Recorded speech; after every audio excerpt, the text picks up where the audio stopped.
High in the Peruvian Andes, there's an ancient city called Machu Picchu. It is a ruin that defies explanation.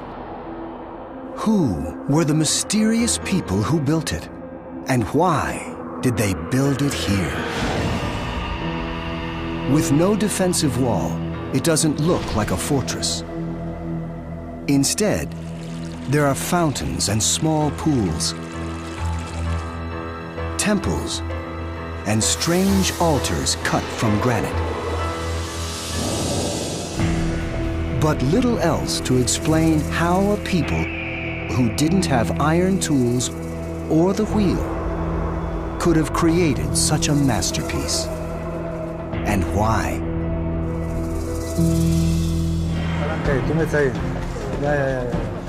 Now, new research is solving these mysteries in the bodies and bones of the people who once lived here. To me, this is the type of injury more indicative of a weapon, possibly of warfare. There are clues far below the city and underneath it.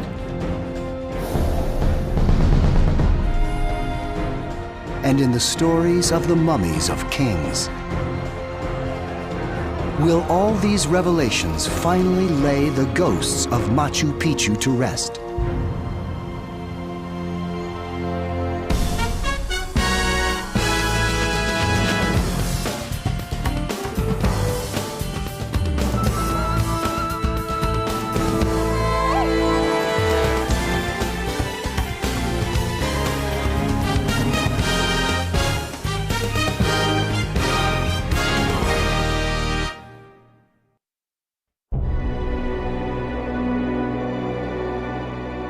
Perched at 2,450 meters on a narrow ridge in the high Andes, Machu Picchu is a remote and mysterious ancient wonder. Spread across the top of this ridge are more than 200 structures, each built with exquisitely cut stone. Some appear to be homes, others temples. They surround a half-hectare green, and all are fed by open waterways and fountains.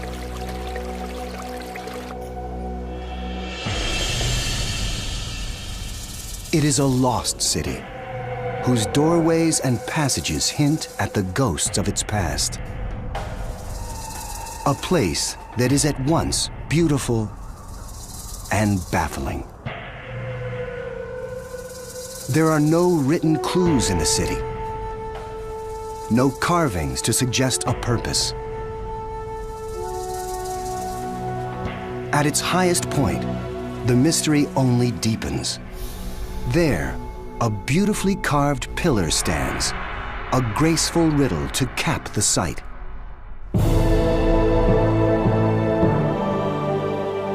From this lofty height, the views leave one stunned, but also curious. How did the builders get all this stone up here, and then cut it so finely that they didn't even need mortar to hold their walls in place? Who built Machu Picchu? And why did they build it in this impossible place?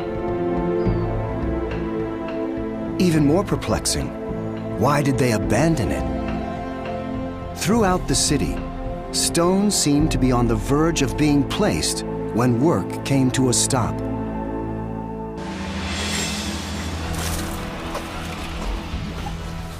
Now, as never before, clues are emerging. Some at the site itself in new excavations.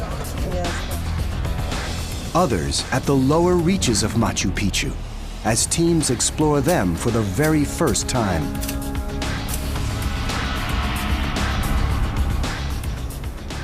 These mysteries have long obsessed Fernando Estete, director of the Machu Picchu Archaeological Park. There is such an important cultural legacy here, not just for Peruvians, but the legacy for the entire world.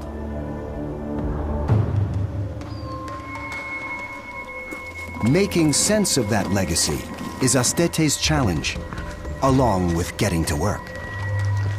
He has one of the most precarious commutes of anyone on the planet. His path was built by a people who were sure-footed, with little fear of heights. The Inca. They rose to power in the mid-1400s, in part because they built such good roads. Much of their 16,000-kilometer network is still visible today. They left other evidence that they were master engineers and builders. Their terraces, canals, and stone cities rival those of ancient Rome. But unlike the ancient Romans, they did all of this without the wheel, without iron, and without a written language. The Inca did have a calculating system using knotted strings called quipu, but it left no record of their lives or their history. So much of what we do know comes from the Spanish who conquered them in the 1500s. These accounts carry the bias of conquerors. A different view comes from an Inca artist named Guaman Poma. Poma was born shortly after the Spanish arrived in Peru, so he was an observer who bridged both worlds. He produced hundreds of simple drawings about farming techniques, royalty, and the Inca history of conquest. From both these sources, we know the Inca were fierce warriors who subjugated dozens of different peoples, forging them into one of the largest empires in the world, stretching some 3,800 kilometers.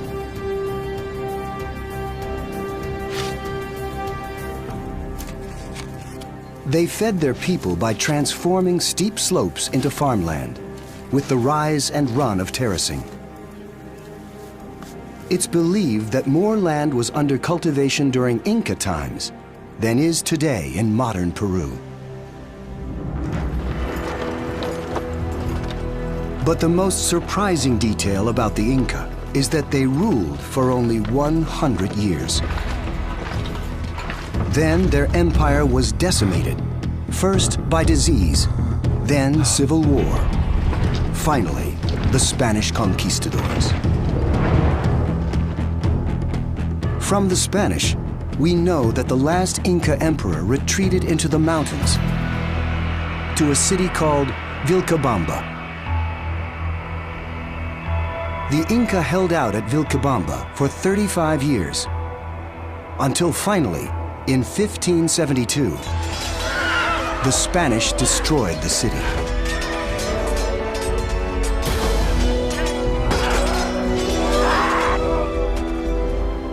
Strangely, they left no written record of where it was located. And the legend of the lost city of Vilcabamba was born. It was a mystery that had powerful allure. Almost 350 years later, it pulled an American explorer named Hiram Bingham here on a quest to find it. On the morning of July 24th, 1911, Bingham, camera at the ready, reached the top of a ridge and stepped into history.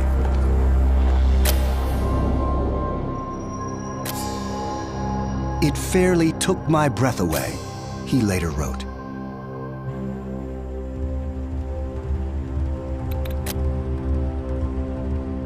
Bingham's photos marked one of the first times that a moment of discovery had been captured on film.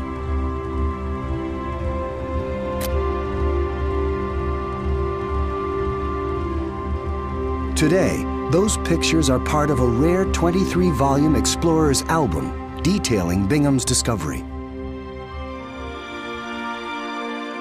But what exactly had he found? He called it by its local name, Machu Picchu. But he thought it was the lost city of Vilcabamba.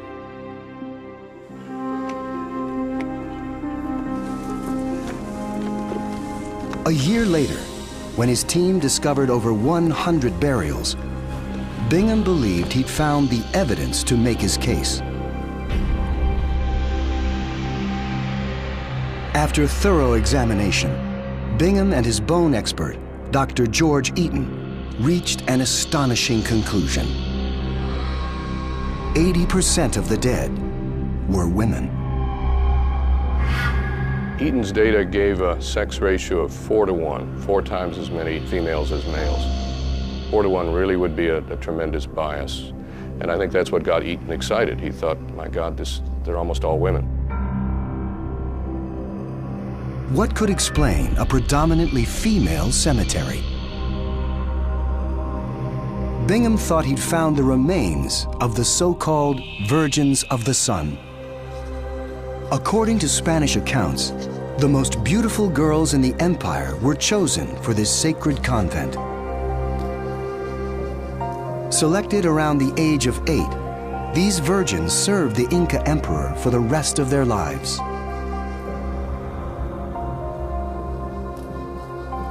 Bingham guessed that when the last Inca king retreated into the mountains to escape the Spanish, he took his sacred virgins with him. So it all added up. The skeletons of the virgins confirmed that this spectacular city in the sky had to be Vilcabamba. Clearly for him, it created a great magical, romantic kind of picture that made good book reading.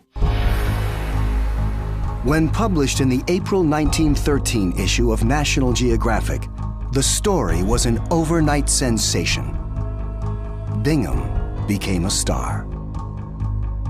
The only problem was that the theory was wrong.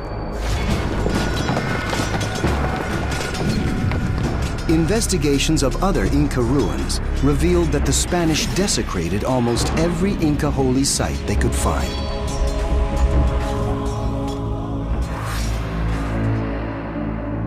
At Machu Picchu, the entire city remained untouched.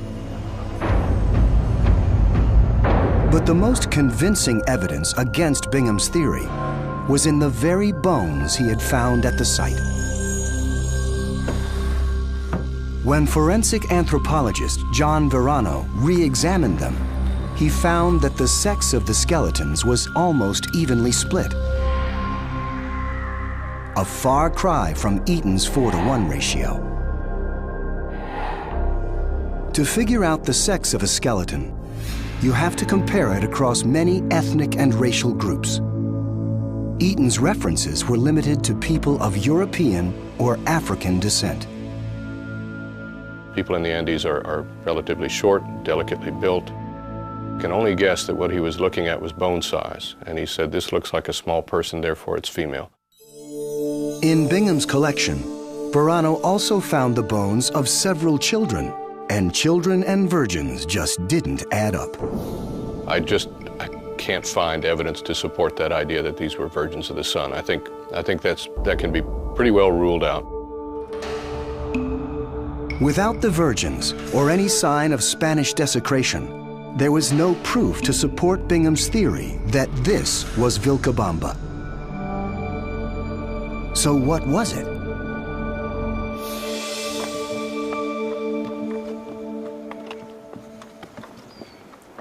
With so few written records, archaeologists like Fernando Estete must piece together clues about Machu Picchu's history wherever they can find them.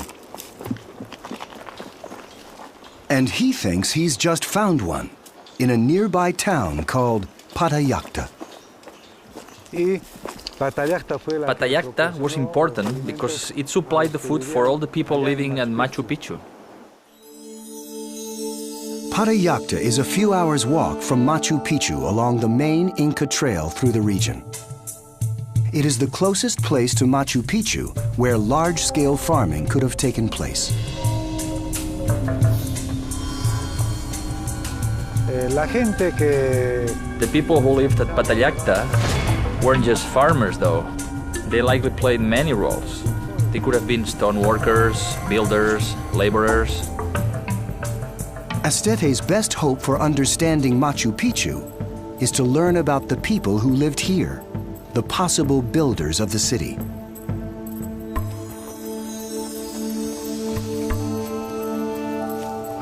Above the old Inca town, up a nearly vertical slope, a local guide has found what looks like a burial niche.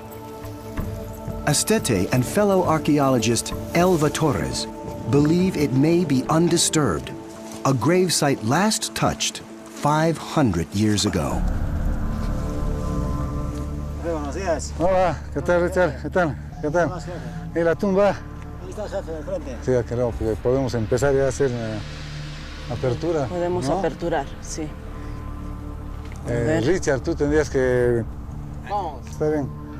Before the tomb can be opened, Astete's Quechua guide makes an offering of coca leaves to the spirits that dwell here, just as his Inca forebears would have done.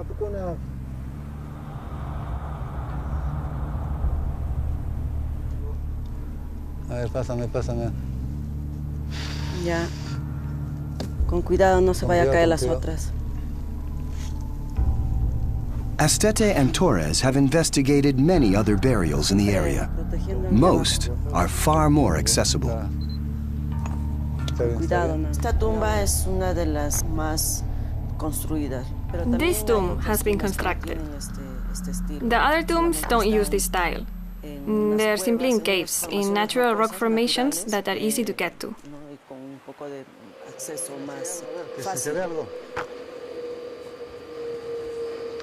¿Qué hay? ¿Se ve algo? No, profe, está oscuro. A ver, mira bien, ¿hay algo? In the dim tomb light, Ah, sí. No se ve bien, está oscuro. a human skull. Qué bien, oye. Ahorita hay un cráneo, ¿no? Sí, profe, hay un cráneo adentro. Pues hay cráneo, hay huesos bastante. Qué bien. Mucho hueco. Ya está, a los costados, con cuidado. Ya llego. Ya estás pisando, ¿no? Con Sí, cuidado. ya. Ya. Ya entré. Ya, qué bien. As Torres enters the cramped tomb, the find only gets more tantalizing. Gracias. Al parecer son It dos appears there's a couple of individuals.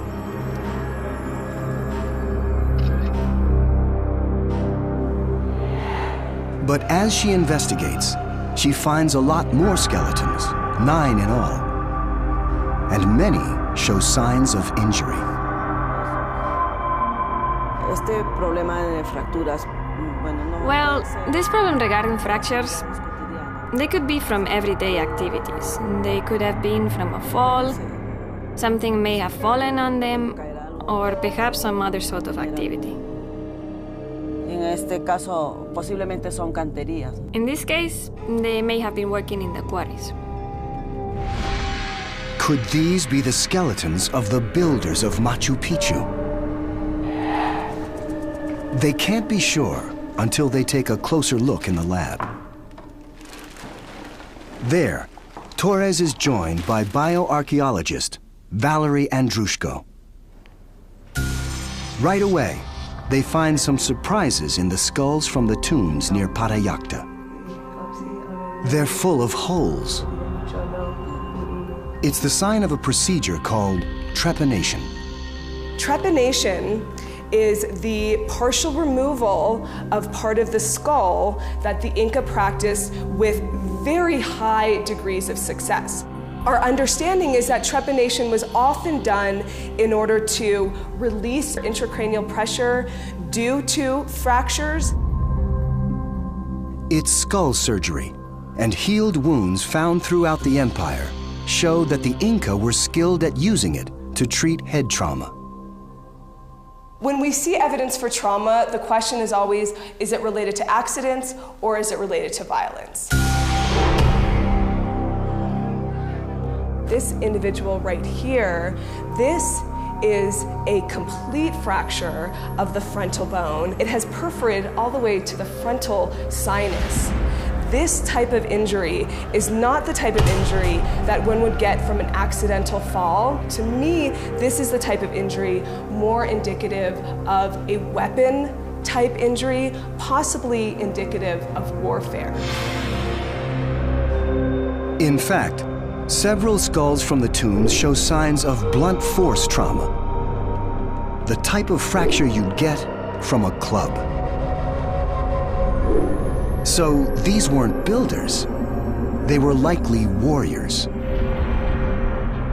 Possibly, these individuals may have been engaged in defense of the sites around them, possibly engaged in defense of Machu Picchu. This revelation stands in stark contrast to the appearance of Machu Picchu as a religious sanctuary. This is a city dominated by sacred temples and shrines. The Temple of the Three Windows, the Temple of the Condor, named for its carved floor and stone wings, the elegantly curved Temple of the Sun, built on a rock that is illuminated on the solstice. And at the highest point in the city, a stone pillar known as the Intihuatana. The evidence seems to be in conflict. Was Machu Picchu a military fortress, or was it a religious center?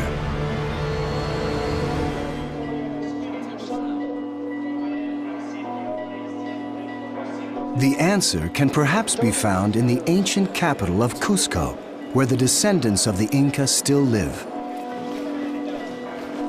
Every year during the Roman Catholic festival of Corpus Christi, statues of the Virgin Mary, along with 15 other saints, are removed from the cathedral and brought to the square.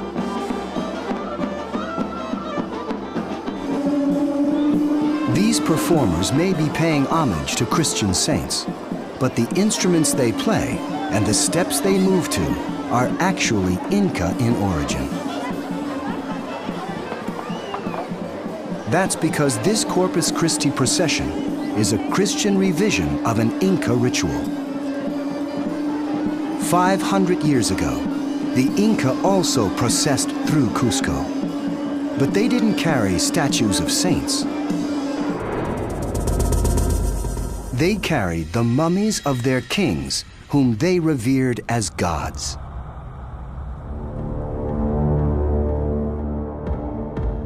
It was likely one of these kings who built Machu Picchu.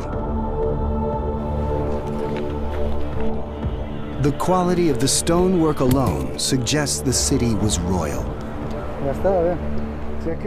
Fernando Estete estimates that it would have taken at least 50 years to complete.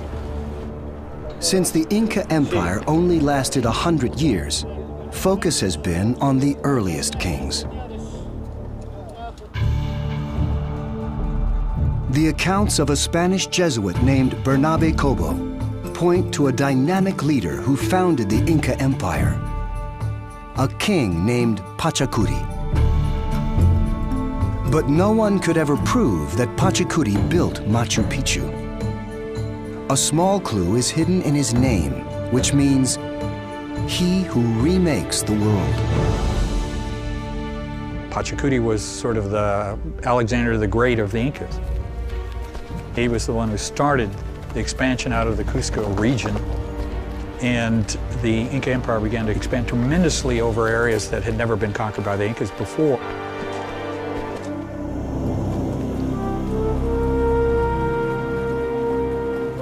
What we know of Pachacuri's history is due in part to Father Cobo.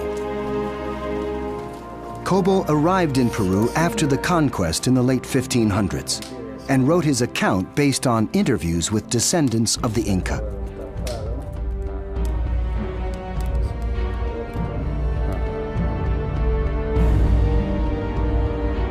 According to Father Cobo, Pachacuri was renowned as a builder.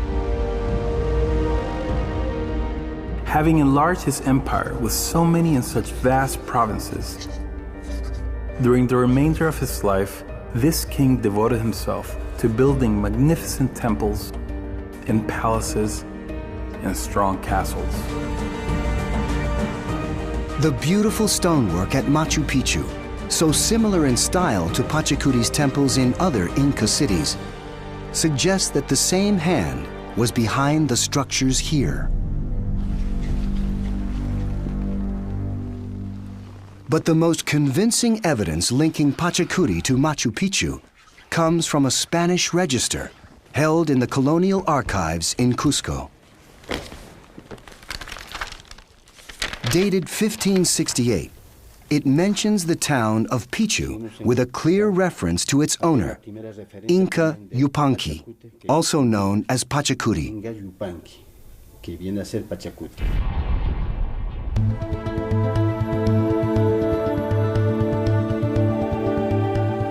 The evidence is convincing. It is Pachacuti, the first Inca emperor, who ordered Machu Picchu's construction, and in a place that would give any engineer pause. If I was called in by Pachacuti and ordered to build Machu Picchu at that particular location, I would have gulped. Engineering-wise, it would seem almost impossible to handle.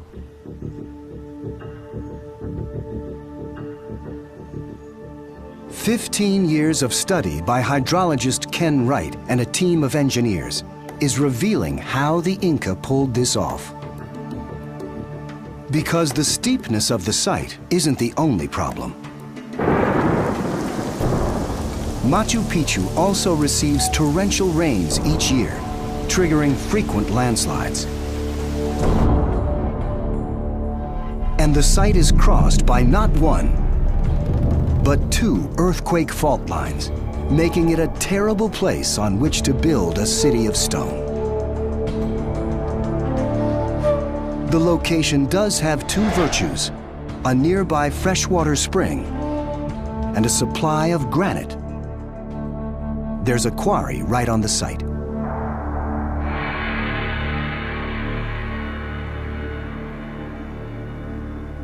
When the Inca engineers turned to building, their first step would have been to shore up the mountain. They did it by constructing a remarkable bulwark of terraces.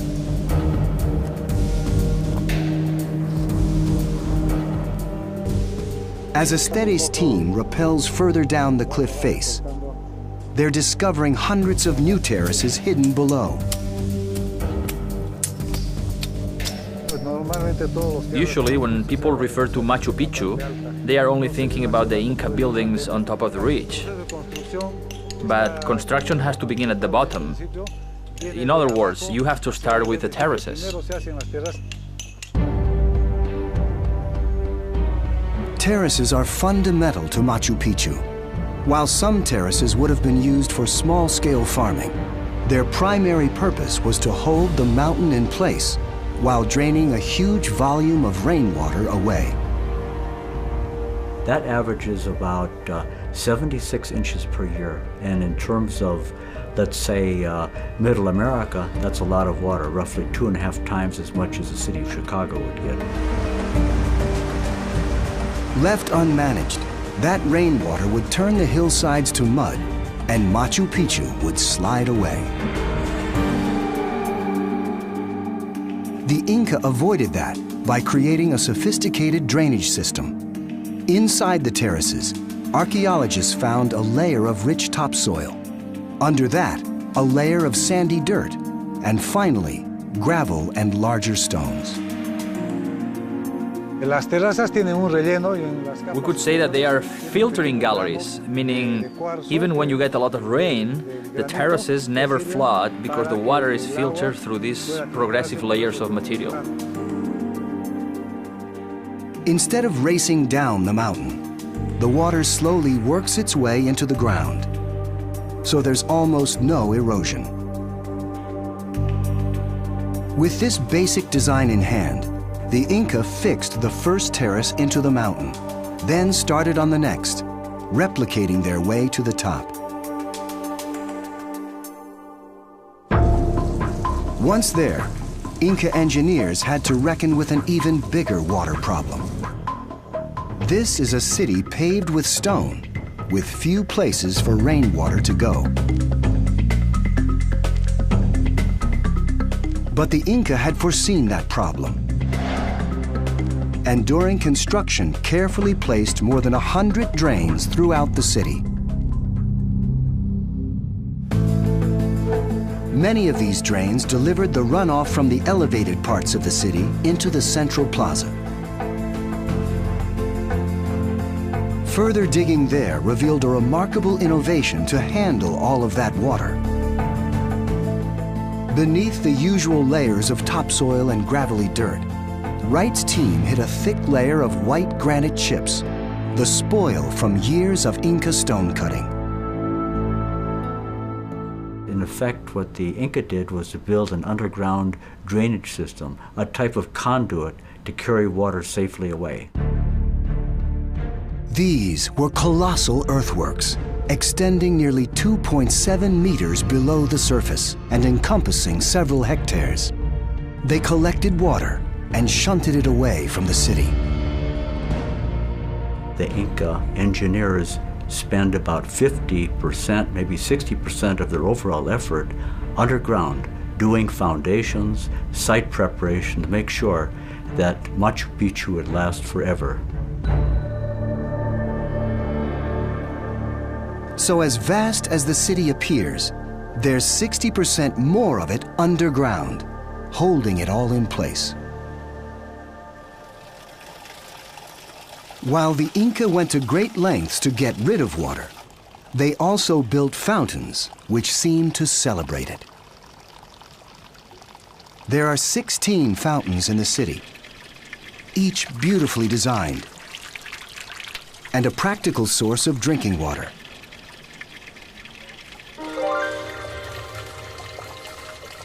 The fountains are fed by a natural spring, found nearby on the flanks of Machu Picchu Mountain.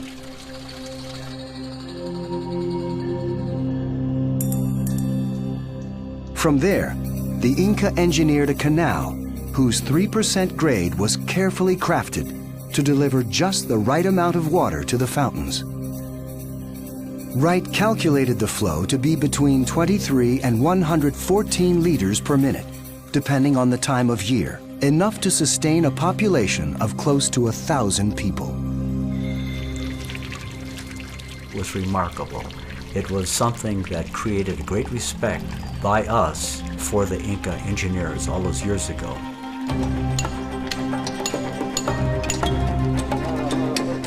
It is a respect also shared by Estete's team as they restore the Inca's original stonework. In spite of their lack of iron tools, the Inca were somehow able to transform granite, a notoriously hard stone. There's a clue to how they did this in Machu Picchu's quarry. We see here the basic method the Inca used to cut rocks. The idea is to create a neck in the block and then cause it to fracture. It was bone-jarring work. The technique the Inca used was direct hammering. With the rough blocks, they would start with a large tool like this one. As you can see, it shears very easily.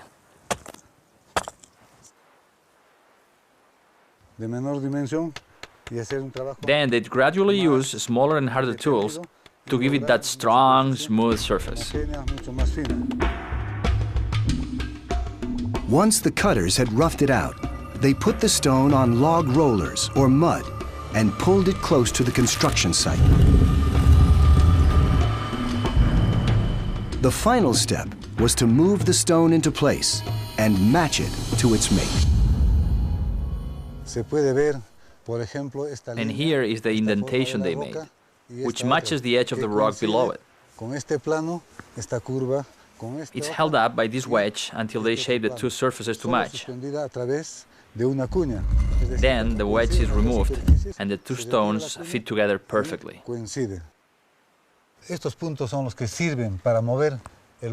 Here you can see the brace points they use to push the block up into place. They put beams here to lift the rock up. Once the rock was in place, these points were beaten, just as you see here and here, in all these other rocks. That means that the finishing work was done at the site. We can see that this corner wasn't finished yet. All this portion was yet to be cut off in order to finish the wall.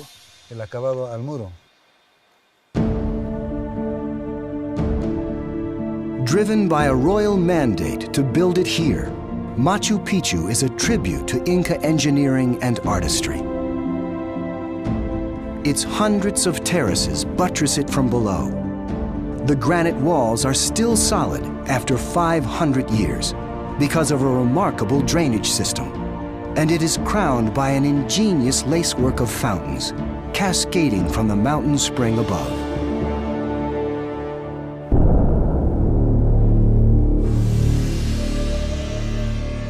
But why go to all this effort? Why did Pachacuti order Machu Picchu built in this forbidding place?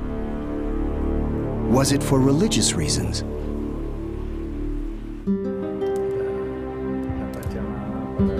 What we know of Inca religion comes again from the chronicles of Father Bernabe Cobo, written after the Spanish conquest.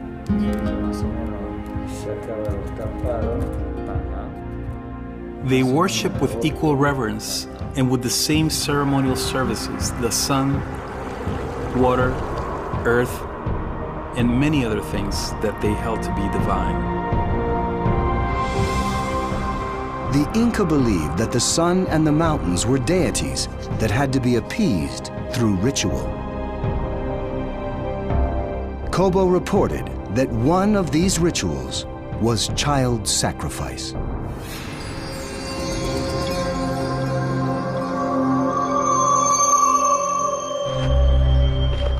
This claim was dramatically confirmed in 1999 by high-altitude archaeologist Johann Reinhard. Then, Reinhard discovered 3 perfectly preserved child mummies on a high peak in Argentina, in the southern part of the Inca Empire. They had been sacrificed as an offering to the same mountain gods Cobo described. Perhaps the mystery of Machu Picchu's location can be explained by this reverence for the landscape. We know that throughout the Andes that people believe that the natural environment has sacred aspects to it. These landscape features at Machu Picchu have helped explain what otherwise is a tremendous mystery. This idea, called the sacred landscape theory, suggests that in addition to worshiping the sun, rivers, and mountains as gods, the Inca derived power by being physically connected to them. So, is that why Machu Picchu is here? Machu Picchu is in an unusual place to build, even for the Inca. Their capital, now modern-day Cusco, and other Inca towns like Pisac are in flatter, more accessible terrain. It's also remote, a 5-day walk from the capital in Inca times. And today, it takes tourists 4 hours by train, followed by a harrowing bus ride up to the ruins. But throughout the site are hints why the Inca thought that this place was worth the trouble. In certain places, the Inca carved stones in the shape of sacred peaks surrounding the city, then displayed them like massive, holy icons. Even Bingham was struck by stones like this one, called the Sacred Rock, that mirrors the outline of Mount Yanantan directly to the northeast. In Inca times, visitors would approach Machu Picchu from above, where they could see the city is surrounded by the holy Urubamba River.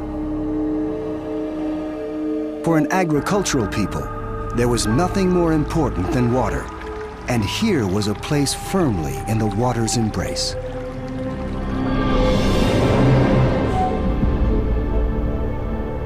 There is one more piece of evidence connecting Machu Picchu to the sacred landscape. At the top of a pyramid-shaped peak within the complex is the sacred pillar known as the Intihuatana. This sacred pillar is in alignment with 4 mountain gods of supreme importance to the Inca, according to Johann Reinhard. The Intihuatana is situated such that it's at a high point in the center of the entire complex. But at the same time, it's the center of this massive landscape, because you have, in the far distance, these great snow cappings, the highest ones in the entire region. They also happen to correspond to the cardinal directions.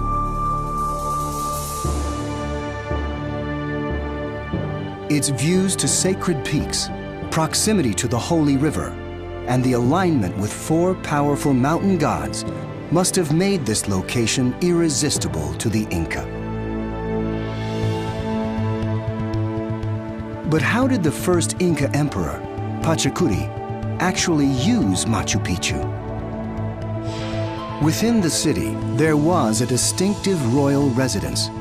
It's located near the first fountain, ensuring that the king would have the purest water to drink. It's also close to the holiest temples. But whether the city was Pachacuti's royal court, a religious center, or a military post remains a mystery. A reanalysis of the skeletons that Hiram Bingham found suggests a possible solution. During Bingham's excavation in 1912, his team mistakenly identified these skeletons as the Virgins of the Sun. Recently, they've been re-examined. If we could identify who these people were, it might explain how Machu Picchu was used. During his study, anthropologist John Verano found no evidence of violent injury. So these weren't soldiers.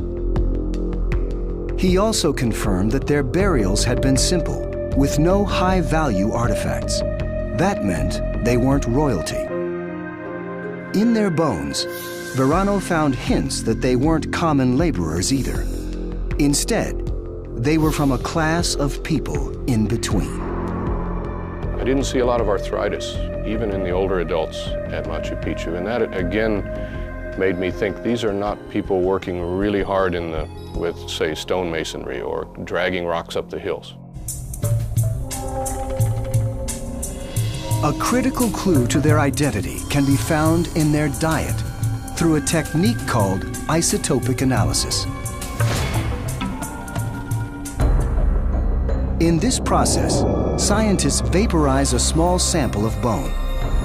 They're looking for the chemical traces of the foods that have been absorbed into its structure.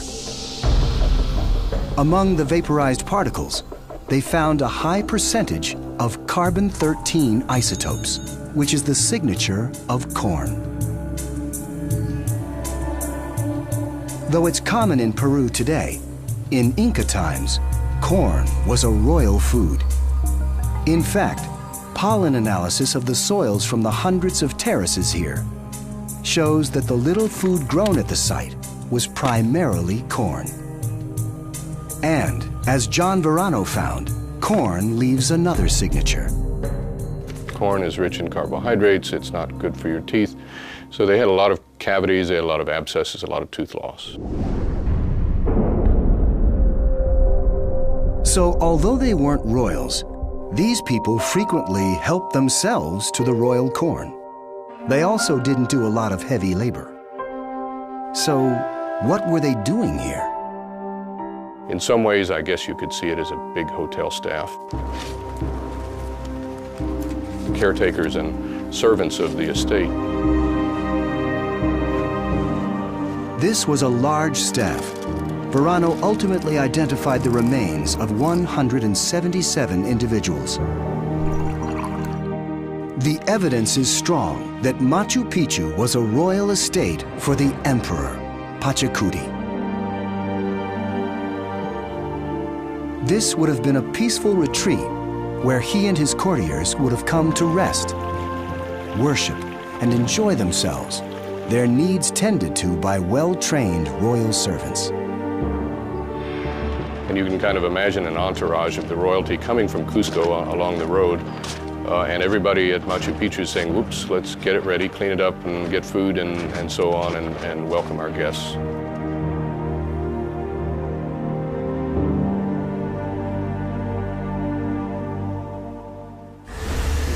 But the new finds from the tombs at the nearby farming center of Parayacta don't seem to fit with this peaceful picture. The severe injuries in those skeletons suggest that Machu Picchu may have been connected to warfare.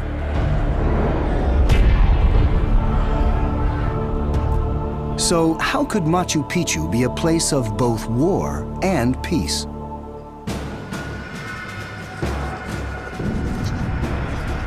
According to Spanish accounts, the Inca conquered this valley about a decade after Pachacuti came to power. So perhaps he built it as a way to seal his conquest. Incas were very skilled in psychological warfare, and they decided to build this magnificent estate on the hilltop that everybody living up and down that valley is going to see from the first thing they walk outside their door to the last thing that they go in bed at night. That's a very powerful thing. It's a message of conquest and of possession, that they own that land and they control the people who live within it. So Machu Picchu was a formidable symbol of Inca power, a spectacular boast by Pachacuti, not just of their engineering prowess, but of their paramount link to the sacred mountains and rivers.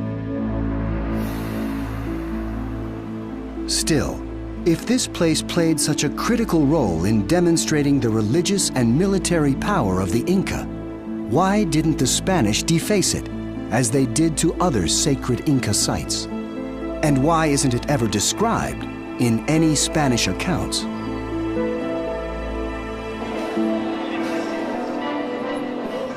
Part of the answer lies in the Corpus Christi procession back in Cusco, the annual festival that is a Christian revision of an Inca ritual.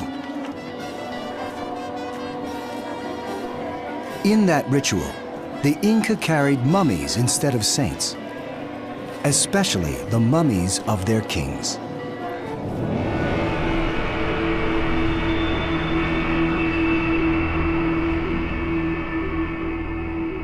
When Pachacuti died in 1471, he wasn't buried. He was mummified. The exact process is unknown. One theory suggests his body would have been gradually freeze-dried, left out in the searing sun by day, and alternately frozen at night. Through this repeated heating, freezing, and thawing, the corpse would have become completely desiccated.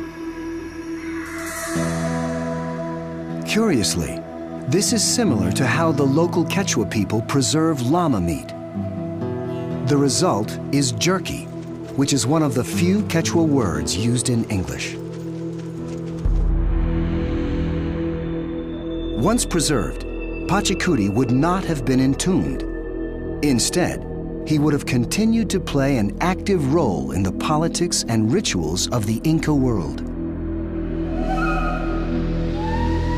Drawings made by the Incan artist, Guaman Poma, confirm the use of mummies in this way. We don't actually have a mummy of an Inca emperor, but we have descriptions of them. And we know that they were taken out during major festivals and paraded.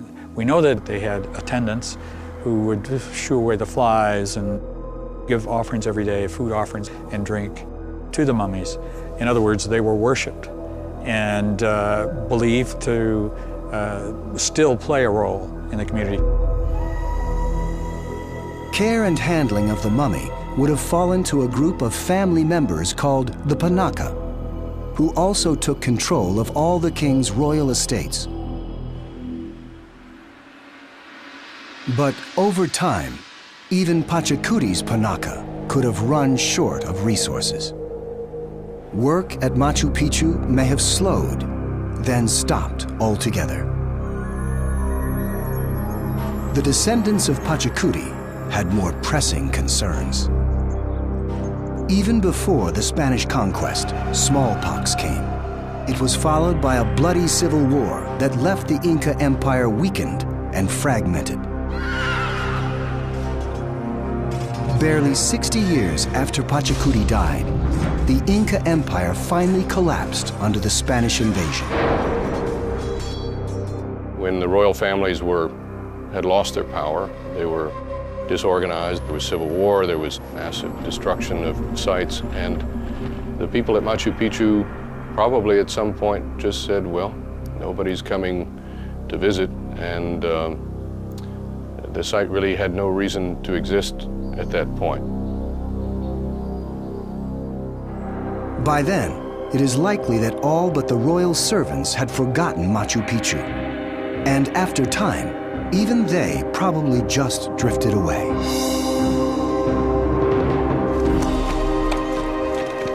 So the Spanish probably never heard about Machu Picchu, and more importantly, never found it. It was, for us, the luckiest mistake. It meant that Machu Picchu was left untouched, one of the only major Inca sites to remain intact.